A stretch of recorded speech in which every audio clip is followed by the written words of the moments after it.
விஜயா பார்வதி வீட்டுக்கு போகிறாங்க. அங்கே சிந்தாமணி இருக்காங்க. அப்போ விஜயா வரதை பார்த்ததும் சிந்தாமணி, என்ன மாஸ்டர், குலதெய்வ கோவிலுக்கெல்லாம் போயிட்டு வரணும்னு சொன்னீங்களே, எப்போ கிளம்புறீங்கன்னு சொல்லி கேட்க, ஆமாம் அது போய் தான் ஆகணும் அப்படின்னு சொல்லிட்டு வந்து உட்காராங்க.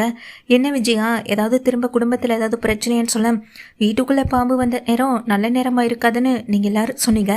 ஆனால் வீட்டுக்குள்ளே பாம்பு வந்ததுக்கு பிறகு தான் வீட்டில் நல்லதே நடக்குதுன்னு சொல்ல, என்ன விஷயம், ஏதாவது சந்தோஷமான விஷயமா, மீனா ஏதாவது முழுகாமல் இருக்கலாம் அப்படின்னு கேட்க சிந்தாமணி பார்க்குறாங்க.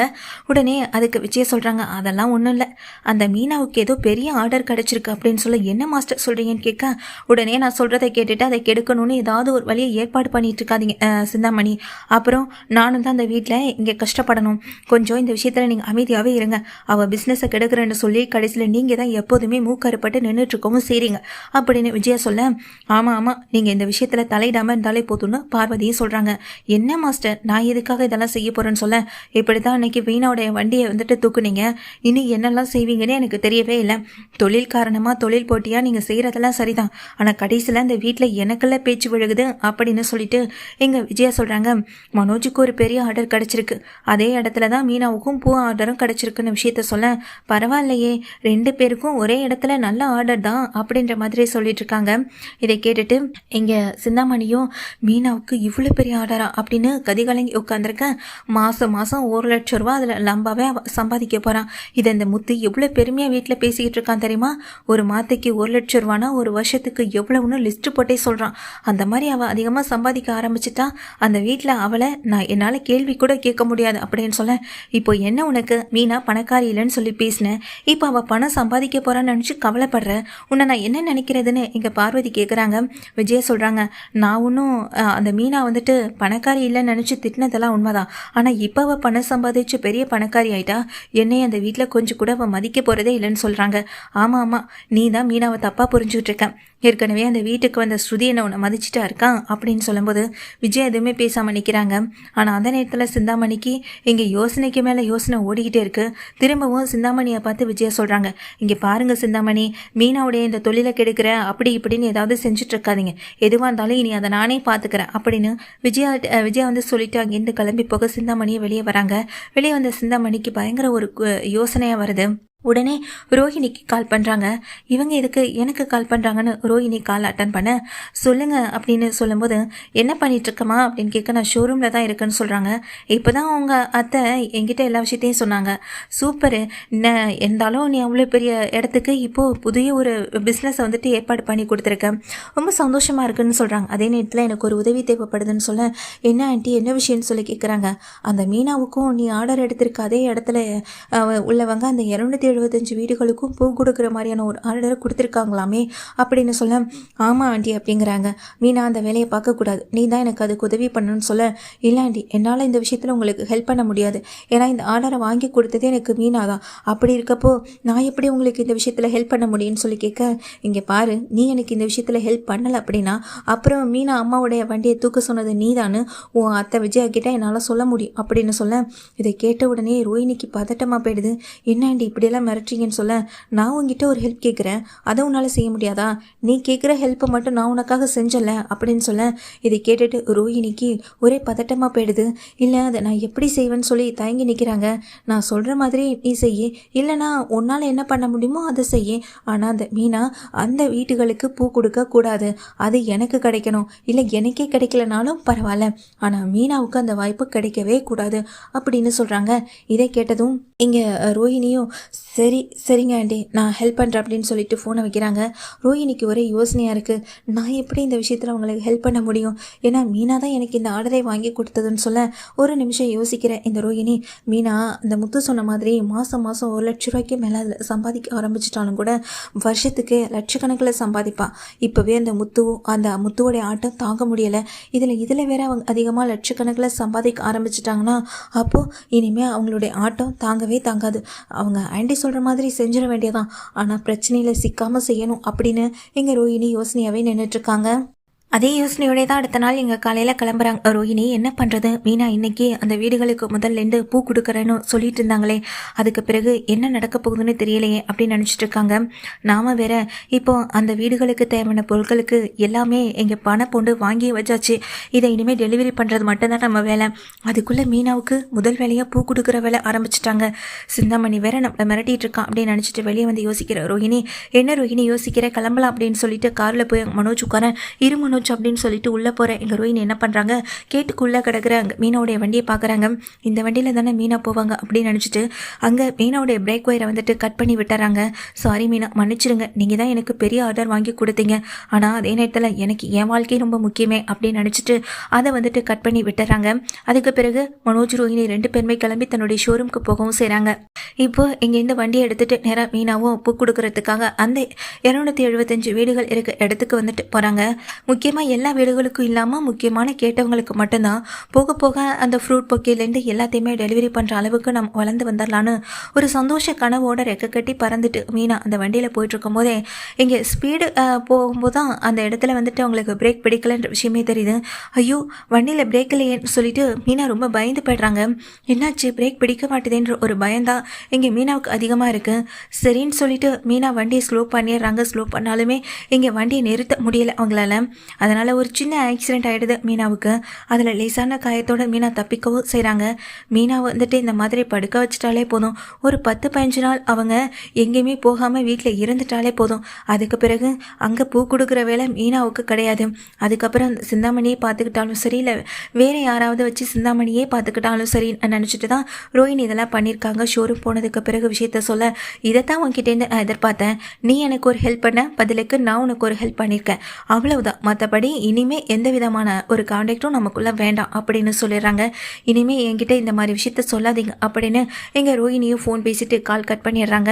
இப்போது ஆக்சிடென்ட் ஆனதுனால ஒரே பதட்டத்தோட மீனா வந்துட்டு அடிபட்டு அவங்களுக்கு கையில் தலையிலெல்லாம் கட்டு போட்டுட்டு அதுக்கப்புறம் தான் வீட்டுக்கும் வராங்க. வீட்டுக்கு கட்டோட வந்து நிற்கிற மீனாவை பார்த்த உடனேயே இங்கே முத்துவுக்கு பயங்கர அதிர்ச்சி ஆகுது. என்ன மீனா இது அப்படின்னு பயங்கர அதிர்ச்சியோட மீனாவை பார்த்து கிளம்பி நிற்கிறாங்க. என்னம்மா என்னாச்சு அப்படின்னு பதட்டத்தோட ஓடி போய் மீனாவை கூப்பிட்டுட்டு வராங்க. அப்போ மீனா வந்துட்டு ஒன்றும் இல்லைங்க, லேசான காயந்தான்னு சொல்ல, என்னாச்சு இவ்வளோ பெரிய கட்டு போட்டு வந்திருக்க, லேசான காயன்னு சொல்கிறேன், எப்படி அடிபட்டுச்சுன்னு பதறி போய் கேட்க, திரும்ப ஏதாவது வண்டி ஓட்ட தெரியாமல் கொண்டு விட்டுருப்பான்னு சொல்ல, அதெல்லாம் ஒன்றும் இல்லைங்க, வண்டியில் டக்குன்னு பிரேக் பிடிக்காமல் போயிடுச்சு அப்படின்னு சொல்ல, அது எப்படி பிரேக் பிடிக்காமல் போகும் அப்படின்னு சொல்லிட்டு முத்து என்ன பண்ணுறாங்க, கீழே கிடக்கிற மீனோட வண்டியை போய் எடுத்து பார்க்குறாங்க. ஆல்ரெடி சேதாரமாகி தான் வரவும் செஞ்சுருக்கு. பிரேக் ஒயர் வந்துட்டு கட் பண்ணப்பட்டிருக்கு அப்படின்றது வந்துட்டு நல்லாவே தெரியுது மீனா முத்துவுக்கு. ஏன்னா அதை சரி பண்ணி கொண்டு வந்து போட்டவங்க தான் அந்த விஷயத்த சொல்லவும் செய்கிறாங்க முத்துக்கிட்ட. முத்து இதை கேட்டுட்டு மேலே மாடிக்கு வராங்க. என்னாச்சுங்க அப்படின்னு சொல்ல, பிரேக் ஒயரை யாரோ வேணும்னே ஒருத்தவங்க உன் வண்டியில் கட் பண்ணி விட்டுருக்காங்க, ஏற்கனவே என் காரில் கட் பண்ணி விட்ட மாதிரி தான் அப்படின்னு சொல்ல, இதை கேட்ட மீனாவுக்கு ரொம்ப அதிர்ச்சி ஆகுது. யாருங்க அப்படி இங்கே என்னுடைய பிரேக் ஒயரை கட் பண்ணியிருக்க முடியும்னு சொல்ல, இருமீனா ஒரு நிமிஷம்னு சொல்லிட்டு அங்கேருந்து நேராக கிளம்பி வெளியே போக அங்கே நின்றுட்டு இருக்க ரோஹினிக்கும் ஒரே பதட்டமாக போயிடுது. முத்து ஏதாவது கண்டுபிடிச்சிருவான்றான்னு ஒரு பயத்தில் நின்றுட்டுருக்காங்க. யார் இதெல்லாம் பண்ணியிருப்பா? விஜயாவை தான் சந்தேகத்தோட நம்மளை பார்க்குறாங்க. என்னங்க நீங்கள் என்னையை பார்க்குறத பார்த்தா நான் ஏதோ செஞ்ச மாதிரி நினைக்கிறீங்க? அவள் சம்பாதிக்கிறா இல்லை என்னமோ பண்ணுறா, ஆனால் அதுக்காக இந்த மாதிரி வேலையெல்லாம் நான் பார்க்க மாட்டேன்னு சொல்ல அண்ணாமலை அப்படியே அமைதியாக நிற்கிறாங்க. கொஞ்சம் நேரத்தில் முத்து வீட்டுக்கு வராங்க. என்னடா முத்துன்னு அங்கே ரவி கேட்க, இது ஆப்போசிட்டில் வீடு இருக்குல்ல, அவங்க வீட்டில் இந்த சிசிடிவி ஃபுட்டேஜ் தான் இப்போ தானே அவங்க கிட்டே போய் கேட்டு வாங்கிட்டு வந்தேன்னு சொல்ல, இதை பார்த்ததுமே ரோஹினிக்கு இங்கே பயம் இன்னும் அதிகமாகிடுது. உடனே சிசிடிவி ஃபுட்டேஜை போட்டு பார்க்குறாங்க. அந்த நேரத்தில் தான் ஸ்ருதியுமே இருக்காங்க, ரவி இருக்காங்க. எல்லாருமே இருக்கும்போது யார் இந்த வேலையை பார்த்தானே இதில் பார்த்தாலே தெரிஞ்சிருக்கும் அப்படின்னு சொல்லிட்டு முத்துவுக்கு வந்துட்டு அந்த சிந்தாமணி மேலே தான் சந்தேகமாக இருக்குது. நிச்சயமாக அந்த சிந்தாமணியாக தான் இருக்கணும் மீனா அப்படின்னு நினச்சிட்டு அந்த வீடியோவை பார்க்கும்போது அதில் வந்து கட் பண்ணுறது இங்கே ரோஹினியாக இருக்குது. ரோஹினியா அப்படின்ற மாதிரி எல்லாமே ரோஹினியை திரும்பி பார்க்குறாங்க. ரோஹினி எதுவுமே தெரியாது போல் அப்படியே மூஞ்ச ஒரு மாதிரி வச்சுட்டு நிற்க, என்ன பார்லரம்மா, எதுக்கு இப்படி மீனாவுடைய பிரேக் ஒயரை கட் பண்ணி விட்டீங்கன்னு சொல்லி கேட்குறாங்க. அதுவும் இல்லாமல் ஸ்ருதியும் வந்து பக்கத்தில் வந்து நிற்க, ஸ்ருதிக்கு தான் இங்கே எல்லாரையும் விட அதிகமான கோவம் வருது. உங்களுக்கெல்லாம் கொஞ்சம் கூட மனசாட்சியே இல்லையா? நீங்கள் இந்த வீட்டில் இருந்துக்கிட்டு மீனாவுக்கு எதிராக செயல்பட்டு இருக்கீங்க. மீனா பூ வியாபாரம் பண்ணுறது, அதில் சம்பாதிக்கிறது பிடிக்கலன்னு தான் நினச்சேன். கடைசியில் உங்களுக்கு அவங்களே தான் ஆர்டர் வாங்கி கொடுத்தாங்க. இந்த வீட்டில் நீங்கள் தான் வாங்கின அப்படின்ற மாதிரி பெருமை பீத்துறது மட்டும் இல்லாமல் இப்போ மீனாவுக்கு அந்த கிடைக்கக்கூடாது, அந்த ஆர்டர் அவங்க பண்ணக்கூடாதுன்றதுக்காகவே பிரேக் ஒயரை கட் பண்ணி விட்ட மாதிரி தான் தெரியுது அப்படின்னு சொல்லவும் செய்ய, இல்லைன்ற மாதிரி ரோஹினி சொல்லிகிட்டே இருக்காங்க. நீங்கள் தானேங்க வீடியோவில் தெரியறது, அப்போ நீங்கள் எல்லாமே வேறு யாருங்க இதை வந்து கட் பண்ணி விட்டுருக்க போகிறா அப்படின்னு சொல்லவும் செய்கிறாங்க. எங்கள் ஸ்ருதியும் என்ன ஸ்ருதி சொல்கிற அப்படின்னா அப்போ தான் முத்துக்கே தெரியுதாங்க. ஆமாங்க, நீங்கள் செஞ்ச நல்லதுக்காக கிடைச்ச வாய்ப்பு தான் இது. நீங்கள் அந்த கோயில் ஆண்டிக்கு செஞ்ச நல்லது தான் இன்றைக்கி இந்த நல்ல விஷயம் இங்கே உங்களை விட அதிகமாக இந்த ரோஹிணிக்கும் இந்த மனோஜுக்கும் நடந்திருக்கு. அதுவும் மீனாவுடைய நல்ல மனசால். மீனா மட்டும் இவங்களுக்காக பேசலைன்னா அந்த ஆர்டரை அவங்க வேற யாருக்காவது கொடுத்துருப்பாங்க. உங்களை பற்றி பேசினதுனால தாங்க இவ்வளோ பெரிய ஆர்டர் உங்களுக்கு கிடச்சிருக்கு. ஆனால் அந்த நன்றி உணர்ச்சி கொஞ்சம் கூட உங்களுக்கு இல்லாமல் மீனாவுடைய வேலைக்கே இப்படி ஆப்பு வைக்கணும்னு நினச்சி கடைசியில் இவங்களுக்கு கையிலையும் தலையிலையும் கட்டு போட்டு வந்து உட்கார வைக்கிற மாதிரி பண்ணிட்டீங்களே நீங்கள் அப்படின்னு சொல்ல, கொஞ்சம் அமைதியாக இருங்க ஸ்ருதி அப்படின்னு சொல்லிட்டு அப்போ தான் மீனா விஷயத்த சொல்கிறாங்க. என்னதான் எனக்கு அடிபட்டிருந்தாலும் கூட நான் அதை அதோட விடலை. ஏன்னா பூவை எடுத்துகிட்டு போனது நான் கிடையாது. என்னையை விட இன்னும் அதிகமாக கஷ்டப்படுற என்கிட்ட வேலை பார்க்குற அக்காக்கள் தான். அவங்கக்கிட்ட சொல்லி தான் பூவே நான் கொடுக்க சொல்லியிருந்தேன்னு மீனா பெரிய ஒரு ஆப்பெடுத்து ஏன்றாங்க. என்ன மீனா சொல்கிறேன்னு சொல்லி கேட்க, நாம் மட்டுமே அந்த நல்ல பலனை அனுபவிச்சுக்கணும்னு ஒன்றும் இல்லைங்க. என்ன மாதிரி கஷ்டப்படுறவங்க என் கண்ணு முன்னாடி இருக்கும்போது அவங்களுக்கு அந்த நல்ல விஷயம் நடக்கும்னு நினைக்க மாட்டேன்னா, ஒரு அக்கா ஃபீஸ் கட்ட முடியாமல் தவிக்கிறாங்க, ஒரு அக்கா வீட்டு வாடகை கொடுக்க முடியாமல் தவிக்கிறாங்க. இவங்களுக்கு இந்த விஷயம் நல்லதாக இருக்கட்டுமே நினச்சி தான் அவங்கள அந்த வீட்டுக்கு நான் பூ கொடுக்கவும் போக சொன்னேன் அப்படின்ற மாதிரி சொல்லவும் செய்கிறாங்க. மீனா உன்னுடைய நல்ல மனசு தான் உன்னை இந்த அளவுக்கு காப்பாற்றிருக்குன்னு நான் நினைக்கிறேன்னு அங்கே அண்ணாமலை சொல்ல, இதை கேட்ட விஜயை வாயடிச்சு போய் நிற்கவும் செய்கிறாங்க.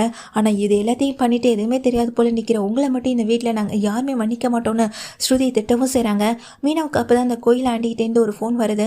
கோயில் ஆண்டி அந்த காலை வந்துட்டு கலாவோட கனெக்ட் பண்ணிட்டு இருக்காங்க. கலா மேடம் அப்போ தான் இங்கே மீனா கிட்ட பேசுகிறாங்க. மீனா இப்போதாம்மா ஸ்ருதி கொஞ்சம் நேரத்துக்கு முன்னாடி விஷயத்தை என்கிட்ட ஃபோன் பண்ணி சொன்னா. உண்மையிலே உனக்கு இப்படிப்பட்ட ஒரு சம்பவம் நடக்கும்னு நினைக்கல. உன்னுடைய தொழிலில் கூட இந்த போட்டி இருக்குது. நானும் உன்னை மாதிரி கஷ்டப்பட்டு தான் இந்த நிலைமைக்கு வந்திருக்கேன். ஆனால் போட்டியும் வீட்டில் இருக்கவங்க தானே தெரிஞ்ச பிறகு இனி அவங்கக்கிட்ட இந்த நான் ஆர்டர் எடுக்க மாட்டேன்னு சொல்லி நான் எல்லாத்தையுமே கேன்சல் பண்ணிட்டேம்மா. என்னுடைய வீடு இன்னும் லேட்டாக கூட புக் ஆனாலும் பிரச்சனை கிடையாது. ஆனால் என் வீட்டுக்கு பொருள் கொடுக்குறவங்களுடைய மனசு நல்ல மனசாக இருந்தால் போதும். உன் வீட்டில் இருக்க அந்த பொண்ணே உனக்கு இவ்வளோ எதிரித்தனமாக யோசிக்கிறப்போ நான் எதுக்காக அந்த பொண்ணுக்காக உதவி பண்ணணும்? நீ இனிமேல் என்கிட்ட எதை கேட்டாலும் நான் நீ அவங்களுக்காக செய்ய போகிறது இல்லைம்மா அப்படின்னு அவங்க சொல்ல, இதை கேட்ட எங்கள் ரோஹிணிக்கு அதிர்ந்து போகுது. ரோஹிணிக்கு கிடைச்ச வாய்ப்பு எல்லாமே கேன்சல் ஆகுது. இது எல்லாமே சிந்தாமணியால் தான். இது சிந்தாமணியால் நடந்தது நினச்சி ரோஹிணி ரொம்ப வருத்தத்தோட ரொம்ப கோவத்தோடு இருக்கவங்க டக்குன்னு விஷயத்த சொல்லிடுறாங்க. நான் இது எதையுமே தானாக பண்ணலை, சிந்தாமணி சொல்லி தான் செஞ்சேன்னு சொல்ல, சிந்தாமணியா அப்படின்ற மாதிரி அதிர்ந்து போக, சிந்தாமணிக்கு இந்த விஷயம் ஆன்டி மூலமாக தெரிஞ்சிருக்கு. அதான் என்கிட்ட அவங்க ஹெல்ப் கேட்டாங்க. நான் பண்ண முடியாதுன்னு தான் சொன்னேன் அப்படின்னு சொல்ல, நீ பண்ண முடியாதுன்னு இல்லை, பண்ணியிருக்கக்கூடாது. ஆனால் நீ அந்த சிந்தாமணி சொல்லி செஞ்சுருக்கனா அப்போ சிந்தாமணிக்கிட்ட நீ எந்த விஷயத்தில் சிக்கியிருக்க அப்படின்னு உடனே முத்து கேட்குறாங்க. அதுக்கு பதில் பேச முடியாமல் ரோஹிணி நிற்க, இனி இந்த விஷயத்த சும்மா விட மாட்டேன். சிந்தாமணி தான் இதெல்லாம் பண்ண சொன்னதுன்னா அப்போ சிந்தாமணி மேலேயே நான் கேஸ் போடுறேன் அப்படின்ற மாதிரி முத்து கோவமாக கிளம்புறாங்க. இப்போது சிந்தாமணி மேலே கேஸ் போட போனால் அப்போ மீனா அம்மாவுடைய கடை எடுக்க சொன்னது தாதான்ற விஷயம் தெரிஞ்சிருமேன்ற ஒரு பயம் இங்கே ரோஹிணிக்குள்ளே இருக்குது. சிந்தாமணி பேர் சொன்னால் தப்பிச்சுக்கலாம்னு நினச்ச ரோஹிணிக்கு பெரிய ஆப்பு தான் இங்கே கிடைக்கவும் செஞ்சுருக்கு. முத்து இதை விட கோவத்தில் இங்கே ரொம்ப கோவத்தில் அங்கேருந்து கிளம்பி போகவும் செய்கிறாங்க. கூடவே இங்கே ஸ்ருதி ரவி 2 பேருமே துணையாக நிற்கவும் செய்கிறாங்க.